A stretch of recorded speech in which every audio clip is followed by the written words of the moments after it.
happening the same way.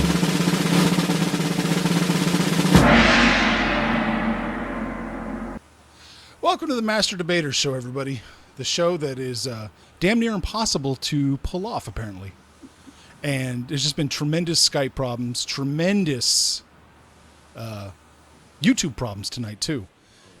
It's just been, just one delight after another tonight. So if you stuck around, thank you so much. I'm Abe. I'm co-host of the Movies and Stuff, which is broadcasted live every night at 9 p.m. Eastern on Tuesdays. And it's usually on time and without problems. Joining me is the host of the Jack Random podcast that can currently be heard in the Supernuts. That's assuming he's not postponing it to guest star on other shows. He's the man that I want to be when I grow up, and he's the man Terrence Howard hopes he never meets, the Macadocious Jack Random.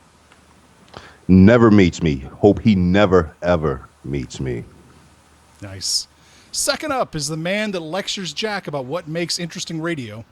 He can break down in minute detail how the Power Rangers function, and it's 50-50 if he does or does not have an action figure in his hand right now. My man Jamil Payne. Hi guys, how you doing? And finally, it's the man that always passes the Bechdel test. His new film adaptation is Burning Up Omaha. He's a fan of vegetable lasagna and not a fan of local media. The one and only Tom. And incidentally, due to technical difficulties, I can't hear anybody except Abe, so yes. I'll just be nodding a lot. And it doesn't necessarily mean I agree with people, but yes, whatever. We'll call. They can call me names, and I can pretend like I agree. Yep. If anybody wants to call Tom a motherfucker, this is it. This is the time to do it. Tom, no, I'm not going to do that. That's not nice. All right. So really quick, since we're short on time, this is a debate show. We're going to throw out some topics. I'm going to give you 60 seconds to make your point or you're getting cut off. Oh, no. Yeah. That's how we do it around here. Topic 1.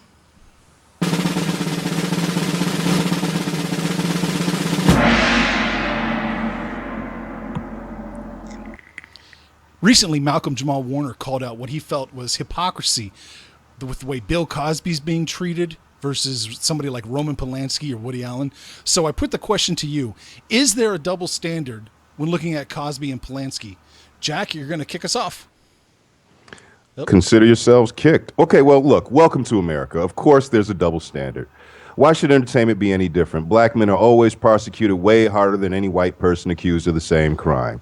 Like in the 80s and 90s, selling or possessing crack cocaine was punished with 20 times the amount you'd get like if you had powder cocaine, and naturally powder cocaine was in the burbs. So this isn't any different than white people murdering black people in the church and then cops buying him a hamburger. Meanwhile, a white guy black guy can't jaywalk without getting shot up. Of course, as a double standard, Polanski admitted what he did, ran away, and he's still getting Oscars today, and he's being praised by the Hollywood elite as being an avant-garde filmmaker to this day. What's due from that show, Seventh Heaven? His show is still on the air. Black people are always judged way harsher than white people. So, of course, that's the case in TV and in Hollywood as well. There you go. Tom, over to you. Well, I think first of all, are we waiting? No, Am I going? Yeah. Okay. Well, now that I've burned through 10 seconds, I think that essentially if Cosby had not done a family TV show, a family sitcom that's become sort of this model family, it would people feel the same sort of betrayal when they watch, Repulsion or Rosemary's Baby that they do when they watch this sort of ideal family unit. So I think it's easier to ignore Polanski in that sense, and it's also just not the same sort of equivalency today. But at the end of the day, why is it okay for Polanski to get away with this? Why is it okay for him to keep making movies and for us to keep appreciating it as artistic achievements? I don't know. I don't have a good answer for that. So there may be some double standard, and maybe he actually is onto something there. He just makes it easier for us to ignore it because he's not a family model right there. All right, going to go over to Jamil.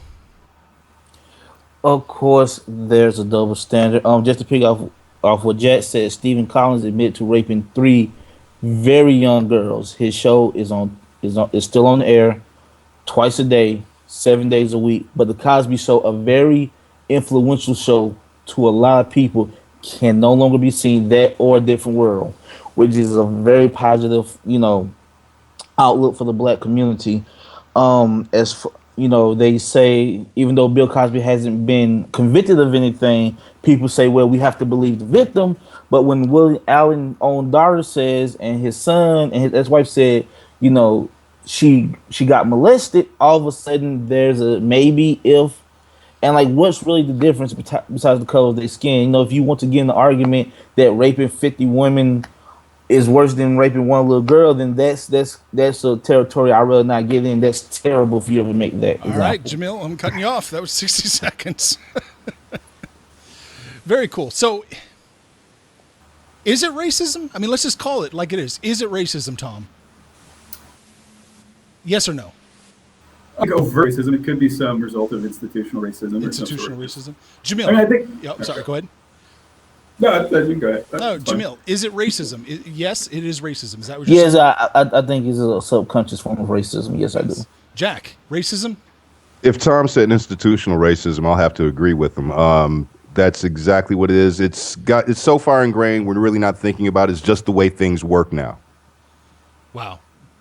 I hadn't thought about it on that level. That's really good. All right. Well, let's move on to the next topic because we are pressed for time.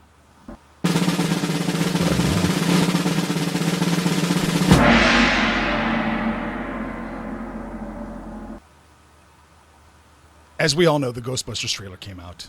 Currently it's got a 31% approval rating on YouTube. Is this a backlash against remaking a classic, or is this misogyny? Tom, you are gonna start. Well, both. I would say you're going to have some misogynists. You're going to have. I mean, there are people out there who can't watch this movie and get past the fact that they're women. I don't know that that's a majority of people. I don't know that that's a reason why people don't like the trailer in general. I think you also see a lot of people who simply think it doesn't look good. And I think Paul Feig is a terrible example of trying to forward opportunities for women in movies, actually, because he creates he perpetuates an us versus them mentality. And by even insinuating that people who don't like what he's doing, that those people are misogynists, as opposed to the fact that, I mean, that movie just looks terrible. All you've done is recast male roles as women and made really dumb jokes instead of the charismatic jokes that existed before. So I think that's perpetuating the problem, as opposed to simply it being misogyny. I think Paul Feig is doing a terrible job doing what he purports to be doing, and I think he is helping create that us versus them mentality. All right. Jamil. Of course, there's some sexism involved in this. I mean, how much it play? I feel this way: if Seth Rogen and his crew would have made this movie, it probably had some negative backlash, but it wouldn't have had this much negative backlash.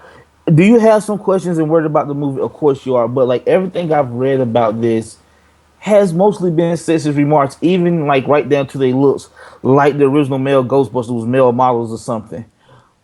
But like, but yes, I do believe like this is late sexism. Even if they don't believe that it is, I believe that like it's a mixture.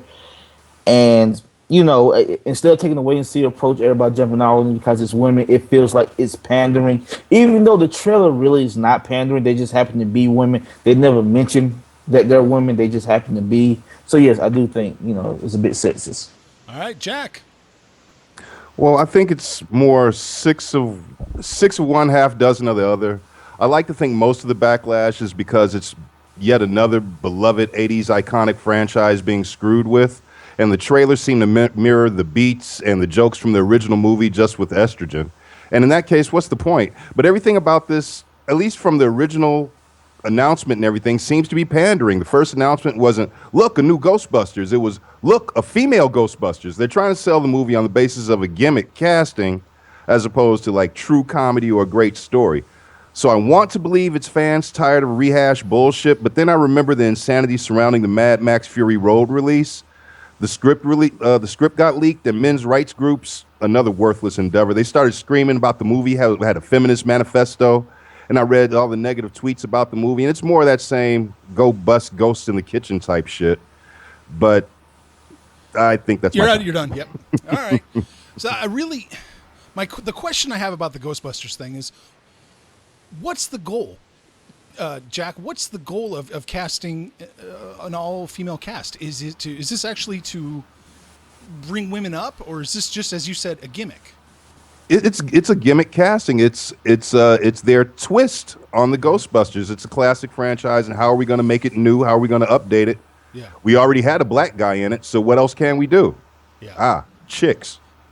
Okay, Jamil, what do you think? Is this to empower women, or is this just a gimmick? No, it's definitely like partly a gimmick, but I also think they did it this way because they wanted Paul Feig, and plus, if you have women, maybe you won't get the comparison that you would technically get if it was for men. But yes, it's definitely a gimmick, but I don't necessarily think that's a bad thing per se. All right, Tom, is this empowerment? Is this a gimmick? Well, I don't think it's empowerment in the sense that you're creating iconic roles for women. You're just flipping it over, which I don't think does the same thing. And it's all, I mean, just by doing,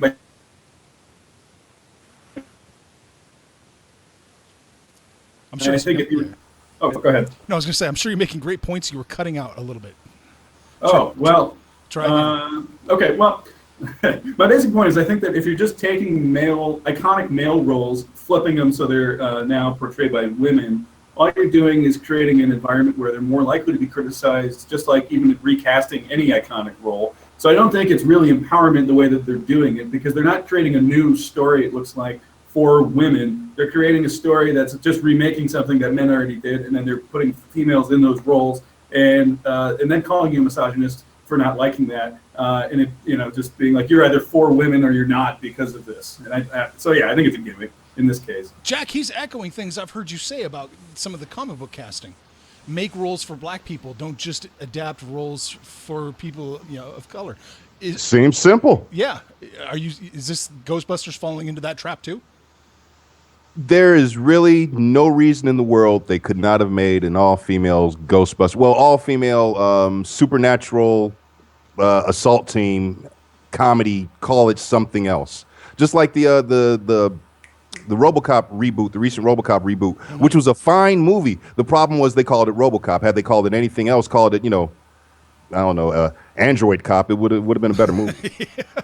Jamil, any last words on this topic? I will say that the movie, I don't know. Like I said, I don't necessarily have a problem with it. That's all. Like I don't necessarily have a problem with it. I'll wait and see. I reserve judgment. Okay. True Ghostbusters fanboy. Well, no, I will say this. I am kind of worried about Leslie Jones, but that's a whole nother debate for a whole nother day. Oh, yeah. We can talk about that as the movie comes close. Yeah. All right, we're going to move on to the last topic, and we're going to blow through this one.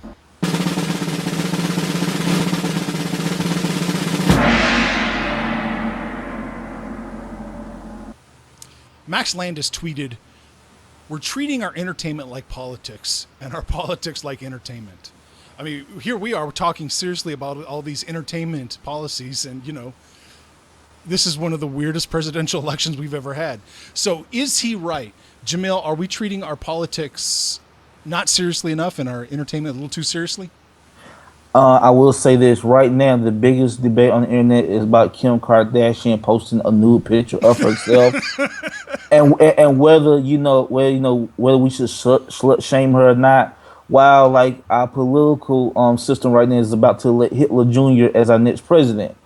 So yeah, there's definitely an issue. I mean, with all of us, I'm not saying anybody's bad or worse. Like you said, we're on here talking about Ghostbusters, but yeah, there's definitely an issue. There's all these social justice warriors, but fucking go be social justice with the political process and not worry about what celebrities said or did. And that's all I have to say. I got right. Yeah. Well, you got 15 seconds if you got. No, that's all I have to say on that. All right, Tom, I'm going over to you.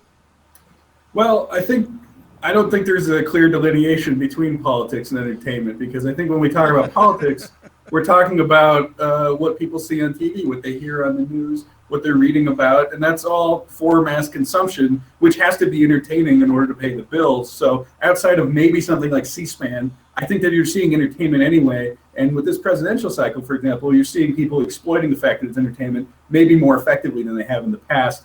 But in terms of the actual tweet, I don't think that there's really that delineation at all. I think in both, you're just selling an image. And so, maybe we're going after celebrities a little bit more because they're not selling an image we like as well. But now it's just on them because we have the access to that. They have to sell it more effectively now because we're looking a little bit more closely. But it's still all entertainment at the end of the day. So I don't really. I think it's just kind of a whiny tweet. Honestly, I don't know. It annoys me, the phrasing of it and everything about it. Yeah. You don't like Landis anyway. Jack, over to you. I really wish I could hear Tom. I could piggyback off of what some of he said. I'm sure it was smart and intelligent. But you know what? It was from the Max Landis tweet. I think Max has a point. I think I'm way more invested emotionally in the current entertainment landscape than the political.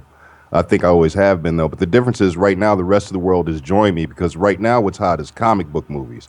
And I grew up on comics, not so much politics. But comics were my political party. That's my religion. I waited my entire life to have intelligent conversations about fictional worlds. Yeah, I've been lonely most of my life. But now it's everybody. So it's an easy to understand, easy to debate. And I feel like I have a stake in all this. In politics, nothing ever really changes. It's boring. In fact, that's part of Trump's appeal. He made this shit exciting. Yeah, it's exciting like a Purge movie, but it's better than usual snooze fest we've got. You got 5 seconds.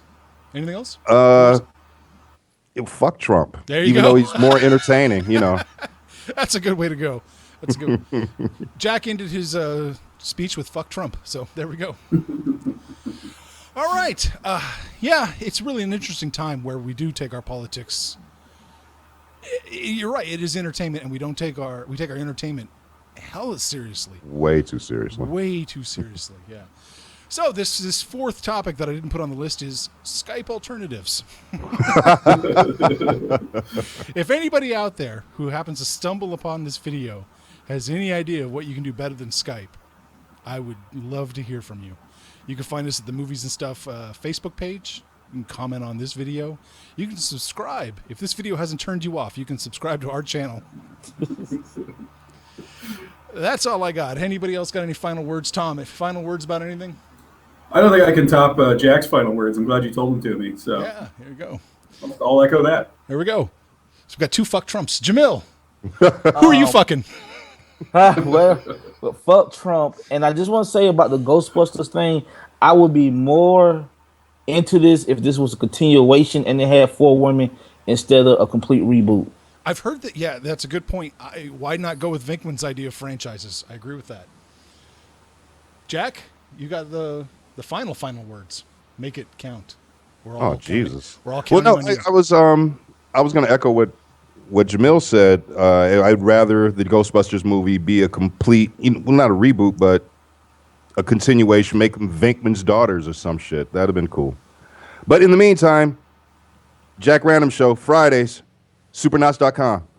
For now, yeah. Gotta get my plug in. There you go. I mean, no spoilers. Shit. I'm not going anywhere. Good night, everybody. Thank you guys so much for suffering through all this. Damn, Abe, you gonna get us in trouble.